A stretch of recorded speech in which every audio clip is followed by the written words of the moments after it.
শিক্ষকরা হলেন সমাজ গড়ার কারিগর। ভবিষ্যৎ প্রজন্মের জন্য পথপ্রদর্শকের ভূমিকা পালন করেন শিক্ষকেরা। সারা বিশ্বে 5ই অক্টোবর আন্তর্জাতিক শিক্ষক দিবস পালন করা হয়, কিন্তু ভারতে শিক্ষক দিবস পালিত হয় 5ই সেপ্টেম্বর। এদেশের প্রতিটি শিক্ষাক্ষেত্রে মহাসমারোহের সঙ্গে দিনটি পালন করা হয়।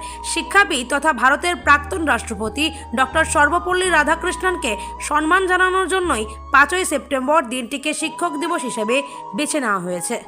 শিক্ষক দিবসকে উপেক্ষা করে পঞ্চম বর্ষ প্রাক্তনী মহামিলন উৎসব অনুষ্ঠিত হল উত্তর দিনাজপুর জেলার রায়গঞ্জের সুদর্শনপুর দ্বারিকা প্রসাদ উচ্চ বিদ্যালয়ে। এদিন বিদ্যালয়ের মনীষীদের আবক্ষ মূর্তিতে মাল্যদান, অবসরপ্রাপ্ত শিক্ষক শিক্ষিকাদের সম্মাননা প্রদান ও প্রাক্তন ছাত্রছাত্রীদের মহামেলার উৎসব অনুষ্ঠিত হয় সন্ধ্যা 6 ঘটিকায়। নাচ, গান, আবৃত্তি ও সাংস্কৃতিক উৎসবের মধ্য দিয়ে দিনটি উদযাপন করা হয়। এছাড়া প্রত্যেক প্রাক্তন ছাত্রছাত্রীদের উত্তরীয় পরিয়ে সম্মাননা করা হয়। পাশাপাশি আরজিকর কাণ্ড নিয়ে পাশে আছি তিলোত্তমার শেষ লড়াই পর্যন্ত পাথেয় করে মোমবাতি জ্বালিয়ে কর্মসূচি শেষ হয়। আমি অনিমেষ চক্রবর্তী, এই বিদ্যাচক্রের প্রাক্তন একজন ছাত্র এবং আজকের যে অনুষ্ঠানটা হচ্ছে সেই উৎসব কমিটি, শিক্ষক দিবস উদযাপন কমিটির আমি সম্পাদক। এখন আমরা এটা আমাদের পঞ্চম বর্ষ। আমরা বিদ্যাচক্র স্কুলের যে প্রাক্তন ছাত্র রয়েছে তারা আমাদের যারা অবসরপ্রাপ্ত শিক্ষক শিক্ষিকা রয়েছে তাদের প্রতি বছর আমরা সম্বর্ধনা, শিক্ষক দিবসের সম্বর্ধনা জানাই এবং এটা প্রতি বছর পঞ্চম বছর এই সময়টাতে আমরা এই বিদ্যাচক্রের মঞ্চে আমরা এটা পালন করি। তাতে আমরা মনে করি যে আমাদের শিক্ষকরা বছরে একটা দিন আমরা সকলে মিলে, ছাত্র শিক্ষকরা মিলে একটা মহামিলনের মতন আয়োজন করতে পারি। আমরা এই মহামিলন উৎসবের মধ্যে দিয়ে এটাই বলতে চাই যে আমরা আমাদের যারা আমাদেরকে যে সমস্ত শিক্ষকরা আমাদের মানুষ করেছে, বড় করে তুলেছে শিক্ষা দিয়ে, আমরা তাদেরকে ভুলিনি আর তাদের সঙ্গে আমরা আছি। তারা যেন বিপদে আপদে বিপদে ডাকলে পরে আমাদেরকে পাবে। আমরা এই একটা বছরে একটা দিন সকলে মিলে, সমস্ত ছাত্ররা মিলে একত্রিত হয়ে তাদের প্রতি সম্মান জ্ঞাপন করি। খুব ভালো সাড়া পেয়েছি আমরা মোটামুটি রায়গঞ্জের আশপাশে এবং রায়গঞ্জের বাইরে যেখানে যারা আছে তাদের বিভিন্ন জনে বিভিন্নভাবে এই অনুষ্ঠান সফল করার জন্য সহযোগিতা করে এবং যতটা পারে লোকজন এখানে উপস্থিত হওয়ার চেষ্টা করে। এটা যেহেতু পঞ্চম বর্ষ, এবছর আমরা অনেক বেশি পরিমাণে আমাদের আরও প্রাক্তনী এসেছে। আশা করবো আমাদের এর পরবর্তীতে আরও বেশি প্রাক্তনীরা আসবে।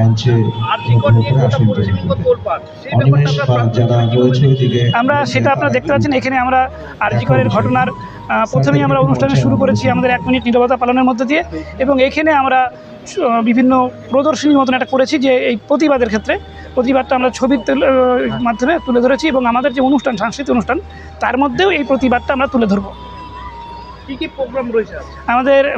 যে প্রাক্তন রিটায়ার্ড করা যে টিচাররা আছে তাদের সম্বর্ধনা এবং তারপরে এই বিদ্যালয়ের সমস্ত প্রাক্তনীদের দ্বারা একটা কমিটি হয়েছে, সেই কমিটির কালচারাল কমিটি হয়েছে, তারা একটা সাংস্কৃতিক অনুষ্ঠান আজকে এখানে পারফর্ম করবে।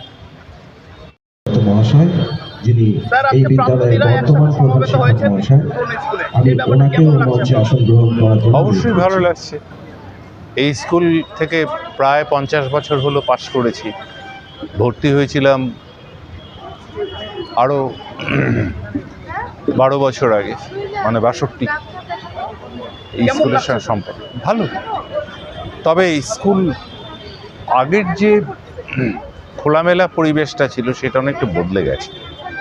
এখন বড় বেশি দেয়াল, বড় বেশি অর্গল, অনেকটা বিশ্বভারতীর মতো হয়েছে।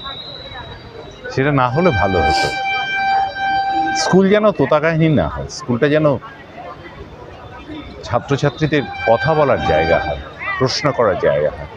এইটাই আমি প্রাক্তনী হিসেবে চাইব।